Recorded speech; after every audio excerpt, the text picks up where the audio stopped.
Joe Rogan and mainstream media are at war. But this has been a long time coming, and only until recently have we seen this clash between the biggest podcaster in the world and mainstream media really come to light. Over the last couple of years, we've seen mainstream media outlets like the New York Times and CNN run hit pieces on Rogan. And the most recent battle has been between JRE and CNN. I think CNN is realizing that their ratings are dog shit. Yeah. And that having these highly polarizing editorial personalities like Stelter and Don Lemon, and I personally, maybe this is just my bias, I want the news. I want objective news. I want someone to tell me what are the facts of what's going on and what's happening. I don't want your ideological slant. Yeah. I don't want this left-wing propaganda network, which is what CNN's become. The way I look at CNN now is so differently than the way I looked at CNN 15, 20 years ago. Yeah. I used to look at them as like, this is how I get the news. Now I look at them, I go, you propagandists. Like, what are you the right arm of Pfizer? Like, what are you doing? Yeah. You know? Horse dewormer's not a flattering thing. I get that. It's a lie. It's a lie on a news network, and it's a lie that's a willing. That's a lie that they're conscious of. This is not a mistake. Yeah. They're unfavorably framing it as veterinary medicine. What did the FDA put out? It was a tweet, and it was snarky. I admit it. They said, "You are not a horse. You are not a cow. Stop taking this stuff," or something like that. Why would you say that when you're talking about a drug that's been given out to billions and billions of people? A drug that was responsible for one of the inventors of it winning the Nobel Prize in 2015. Yeah. Yeah, a drug that has been shown to stop viral replication in vitro. You know that. It's just a lie. I don't think anyone is... But don't you think that a lie like that is dangerous on a news network when you know that they know they're lying? Turns out I got COVID. So we immediately threw the kitchen sink at it. Ivermectin, Z-Pack. One of those drugs he mentioned, ivermectin, is something more often used to deworm horses. All right, hang on. The thing is, we're like going so fast. Like, I feel like I'm missing. Do you think that's a problem, that your news network lies? Well, I don't. Dude. What did they say? They lied and said I was taking horse dewormer. First of all, it was prescribed to me by a doctor. Yeah. Along they with shouldn't have said it was a bunch of other medications. Because there were people that were taking it, the veterinary medication, and you're not, obviously. You got it from a doctor, so that it shouldn't be called that. Ivermectin can be a very effective medication. But he's trying to portray this as if he is feeling better now, he's doing better now because of this cocktail of drugs and medications. But when you have a horse deworming medication that's discouraged by the government, that actually causes some people in this crazed environment we're in to actually want to try it. Can I just come back to the one I want to talk about? Two things on the ledger. Before we get to that, does it bother you that the news network you work for out and out lied? Just outright lied. They shouldn't have said that. Why did they do that? I don't know. You didn't ask? You didn't think that was you're the medical guy over there. I didn't ask. I should have asked before coming on your podcast. But they did it with such glee. No, yes, Joe. They did. So why did CNN attack Joe Rogan? We will get to that in a second, but first I want to explain how Joe Rogan has quietly been building up a decentralized network of independent journalists that have been taking more and more viewership away from mainstream media. While mainstream media ratings have already been in a downward spiral since Obama's second term, and while Trump was a catalyst for a sugar high like a burst of good ratings, only to see those ratings crumble after Biden took office, it cannot be denied that many of the independent media personalities that have become extremely popular on platforms like YouTube and Substack were guests multiple times on the Joe Rogan podcast. See, the only reason why I'm doing this video is because I wanted to watch episode number 1745 with Matt Taibbi, which came out 6 days ago as of this recording. So I downloaded the Spotify app and began to listen. Which is why all these people no longer have faith in these companies, and they can't see it. It's amazing that they can't see it. But people are leaving these companies. They're no longer trusting them, and they don't see that correlation, which is incredible to me. It's very strange, but again, it fuels this thing that I think is very good, which is trustworthy, independent media. Like Crystal and Sagar, when they had their old show, Rising on the Hill, they decided to leave, and when they decided to leave, we had a group conversation on the phone, and they were asking me advice, and I was like, I think you guys are going to be gigantic when you leave. I think it's going to be bigger than ever. You'll be completely free. You won't have to worry about any editorial control, and you don't need anybody. I mean, I'll help you. Everybody else will help you. The show's already excellent, but it's excellent entirely because of you two. It has nothing to do with being attached to any other organization that's going to siphon money off of you. Yeah. And so look at them. They were number one almost instantly, Right. and they've maintained that position the entire time, and they're bigger than ever now. Right. Discussed previously how Don Lemon dragged Dr. Sanjay Gupta on his show and publicly flogged him, saying, no, Sanjay, we did not lie here on this program. We did not lie. It's not a lie to call ivermectin a horse dewormer. You know, it is used in some veterinary capacity. That's basically like saying anything that pets also take is a pet medicine. And I think we all know what's going on there. I thought it was a very, very ridiculous move for them to have Sanjay Gupta on, basically kind of publicly confront him, try to make him apologize essentially for saying that CNN. Well, and when he had started acted to actually incorrectly. explain Joe's view, Cut him off. Don Lemon Right. cuts him off so that he can't possibly even explain, like, well, here's the reality and here's what might have been I think wrong on our network. So Joe responded to Don Lemon in the eloquent only way that Rogan can. Let's take a listen to what he said. Now, I do not know what the motivation for demonizing this particular medication is. Again, I'm not a doctor and I'm not a scientist, but I would imagine some of it has to do with money. The reason being is that it is a generic drug now. The patent has run out, so anybody can make it, and it's worth like 30 cents a dose. Now, Merck has its own antiviral that's supposed to do the same thing that they claim ivermectin does, as does Pfizer. They're both about to release it. I don't know if that's why the FDA is making snarky tweets about it being veterinary medicine, but I do know that it was used for humans for fucking years before they ever started using it for animals. And I also do know that there is a massive amount of medications that have veterinary applications, including penicillin. Well, Joe, it's like me calling Child Protective Services because my neighbor was feeding her baby cat food, and by cat food I mean milk. Yeah, it's insane. But I don't think it's necessarily about the money so much. It's about obedience. Because they're the ones who are promulgating how everyone has to act. And then you have this guy from Austin over here, this comedian, telling people there was another way and the science isn't as settled. And all of a sudden, their sense of authority is diminished because when you have choices, that means that person who wants to be the one to go to no longer is the one who has all the answers. Well, this is what is so funny about that. They don't understand that when they say things that are absolutely untrue, it diminishes their authority. They're not even aware of what they're doing. Like, but they don't have an alternative. When DonLemon goes on with Sanjay Gupta and says, actually, it really is a veterinary medicine.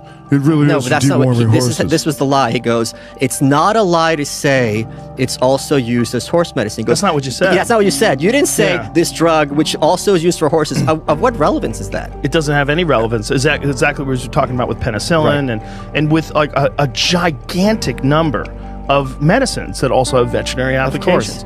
But by doing that, you just prove my point. They don't even understand what they just did. You think no one's, like, it's going to end with you? See, because it used to be that way. They would say something and no one would have recourse. Do you know what this is? But when you're saying something and then the person you're saying it about has literally 10 times the audience you do, you dumb motherfucker. Do you know what you did? You just proved my point. I know we had to include the dogs thing in there. It was just funny, but I wanted to make sure everybody got the first part of what he was talking about, and then the actual response there with Lemon. It is a great point, exactly the one that we made here, which is, look, in the distribution age of the internet, and especially in the age where Don Lemon gets like 400,000 people in the key, 400,000 people overall in the key demo. What is it? Probably like 100K. Just by the way, if we were getting that, we would both be on the street. So that gives you an idea how much of a joke the actual viewership for these programs is. But as he's pointing to, when you have 10 times the audience, you can't say things which are not just lies, but whenever you try to cover up what you're saying, whenever you try in order to apologize to fudge the facts in a certain way and say, no, we didn't actually do this way. We have the internet now. There's not even just this show. I mean, we're bigger than Don Lemon, but Rogan is many or more orders of magnitude larger than us. He can respond. And Joe can also support and promote independent shows like Breaking Points.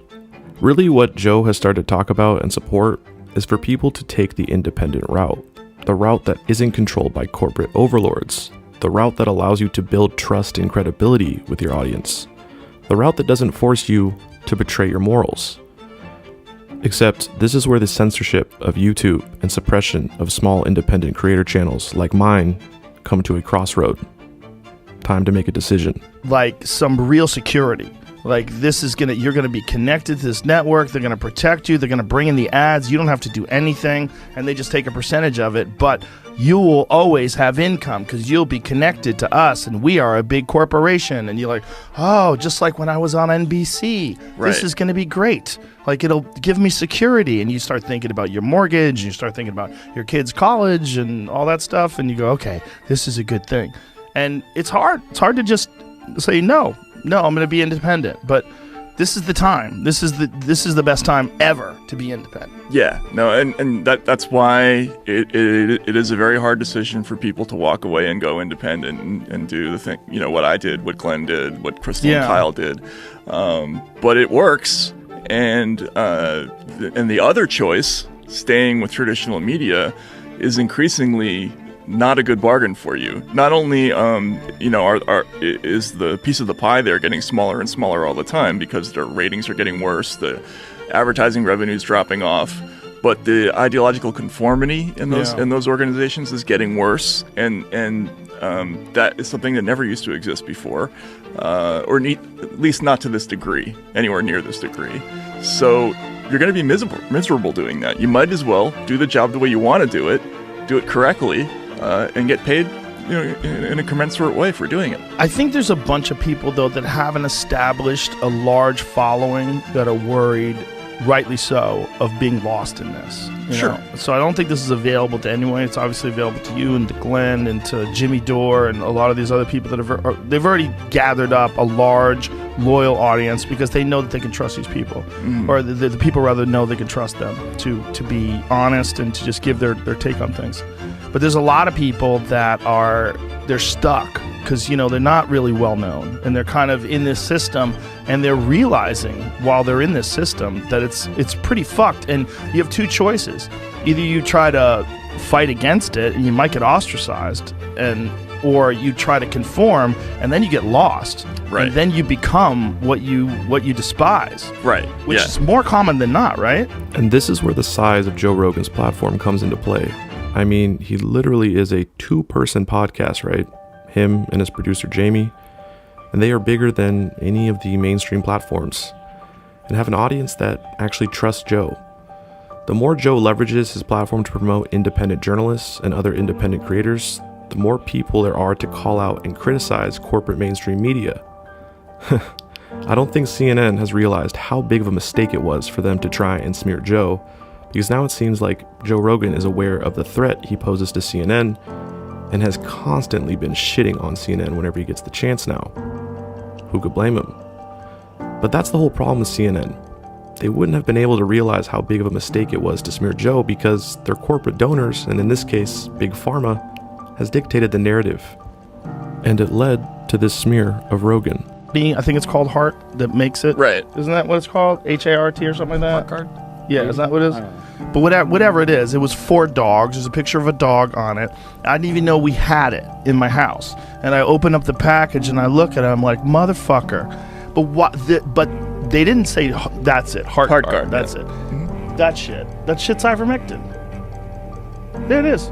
So when they started saying horse dewormer, like that was the thing that kept getting said over and over and over again. Horse dewormer, horse. Right. Like why? Like what happened there? Like how did that narrative get out there when you're talking about a drug that's been administered to, I think it's more than 4 billion times. 4 billion prescriptions have been filled for that stuff. there's only like, I want to say there's like 2 billion 2 billion horses on Earth. Like how many billion horses are there? I bet there's probably not even 2 billion horses.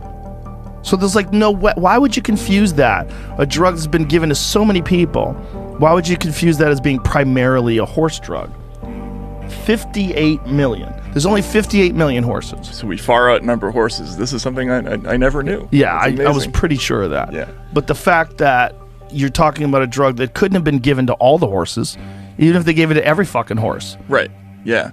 No, this was amazing when they did that. I mean, I had arguments with other people in the business about this because I wrote a couple of stories about ivermectin, mainly because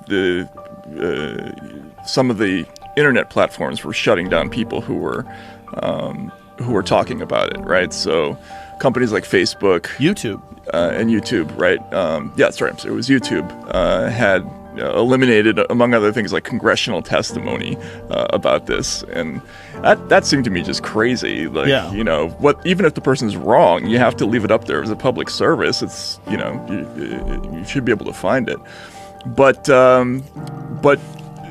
reporters were absolutely convinced that this drug was evil because it wasn't the vaccine.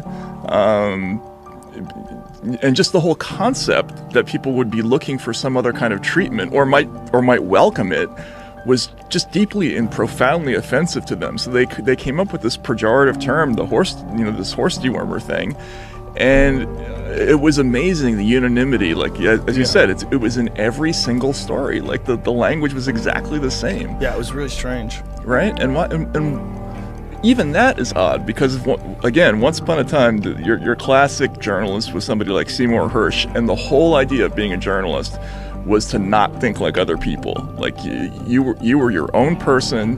You thought for yourself. You made your own decisions about things, and that was valuable. The whole point of the job was to be like that. Yeah, because it required somebody who had the ability to look at every situation completely objectively, and not be affected by peer pressure. Like that was a prerequisite for being able to do this job well. Around the world that have approved it, ivermectin as a treatment. Japan. Yeah, and I think there are a couple in South America too, if I'm not mistaken. Yeah.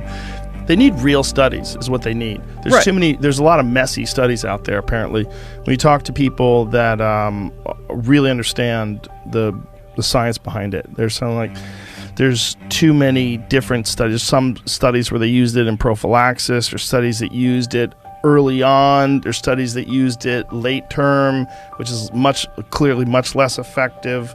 Where it seems to have some potential is early on and in prophylaxis. But again, there is no rock solid data. Right. But what I found fascinating, I had no idea when I took it, when I took it with all those other things that I took, that one thing would be a big deal. I really had no idea. Yeah. I thought I would just tell people, hey, I feel good already. It's only been 3 days. Right. This is what I took. And people would go, oh, well, you should have got vaccinated. I expected that. But what I didn't expect was this one particular drug to be the thing that was on everybody's radar. Yeah, because I read off a laundry list of things. I said monoclonal antibodies. I said Z-Pak. What was the steroid that I took? There was a steroid. Prednisone. Thank you. Ivermectin. I said all these things. I listed off everything. I said IV vitamin drips. I did all these different things that I took. And I said I felt pretty good. Right. And a couple days later, I was negative. So it was like it flew in the face a narrative that the only way to survive this was to be vaccinated. Not only did I survive, but I was better quick. Mm-hmm. Like really quick. Right. And I was sick. Like it wasn't like I had there was no symptoms. I had symptoms. I mean, I had a fever. I was sweating like a pig in bed. I knew I was sick. And then a couple days later, I was better. But all they chose to concentrate on is this one drug that is generic. Yeah. Which is wild. And they sort of blatantly misreported it. Yeah. You know, the horse dewormer thing. Well, the dumb part about it is did they think I wasn't going to say anything? Yeah, I know. Like, I have bigger audience than you do. Like, what are you, stupid? Yeah, significantly. Like, how dumb is that? But I don't think they've internalized that yet. No, but and this is like we were talking before about not being embarrassed about getting stuff wrong. Like, it's not that hard to if somebody wanted to criticize you and not get it wrong, they could have done it. Thing like, oh, he's taking horse dewormer. Like, why aren't they ashamed of just being factually incorrect? Like, the lack of any kind of shame about that is a signal to audiences. It gives you credibility and it takes it away from them. I don't think they understood that, though. I don't think they understood that while they were doing it. I think they thought that they were going to get away with it. And I think until Sanjay Gupta came on the podcast, they really had no idea. Right. And then when he came on the podcast and it just didn't go so good for him, that was a turning of the tide. That was a recognition, like, oh, we've fucking played a terrible hand here. Right. This is not good. Right. So therefore, we're never going to let anybody go on your show again. I'm sure. I'm sure there's going to be that. I'm sure. Which is, I think they're probably going to clean house over there anyway. I think what's going to happen at CNN now, now that CNN is being run by different people, I think I think the Chris Cuomo thing is like one step. I heard they're going to replace the entire cast with The View. They're going to take all the girls from The View. That's going to be the news now. Would it be worse? I don't know. It would be better. Yeah. It'd be more entertainingly stupid. I just kidding. I hope they actually recognize that there is a market for objective journalism. Well, yeah, that's abundantly clear. I think the Substack experience has been so fascinating for me. I thought it would work, but I had no idea that it's like this. It would work the way it's working. Yeah, like just the response is unbelievable, and a lot of it is just people are just so tired of being manipulated and talked to in a certain way. Yes. They don't like being talked at, or lectured or whatever. By people who they don't even think are superior to them intellectually. Well, they're not superior. That's the whole point. That's the problem. Journalists used to know that we're not rocket scientists. That's why we're in this business. Most of us flunked out of something real, like law or medicine or whatever. Right? We're like professional test crammers. We get an assignment, we try to learn as much as we can about it in 36 hours, and then we tell you about it. We're not that smart. It's a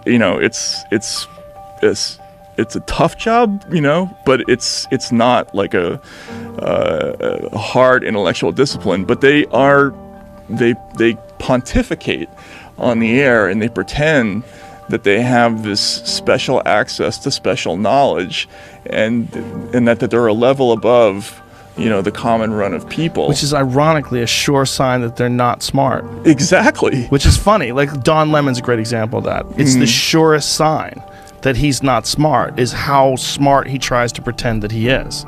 And it's so transparent. Yeah. Right? And I think that's one of the things that happens, like, when Gupta came on your show, he's just a guy. Like, he's not a bad guy necessarily. He's right? a good guy. Yeah, I think he's a good guy. Right, but it's kind of a Wizard of Oz thing where they're trying to project this image of all knowingness and superiority, moral rectitude, infallibility.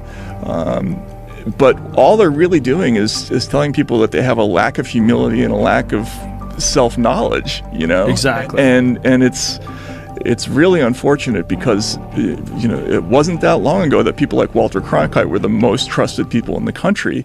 The war between Joe Rogan and mainstream media has been bubbling for a while now. Rogan represents the biggest platform in the independent media space. He represents and is championing the transition to a decentralized network of independent journalists and creators online.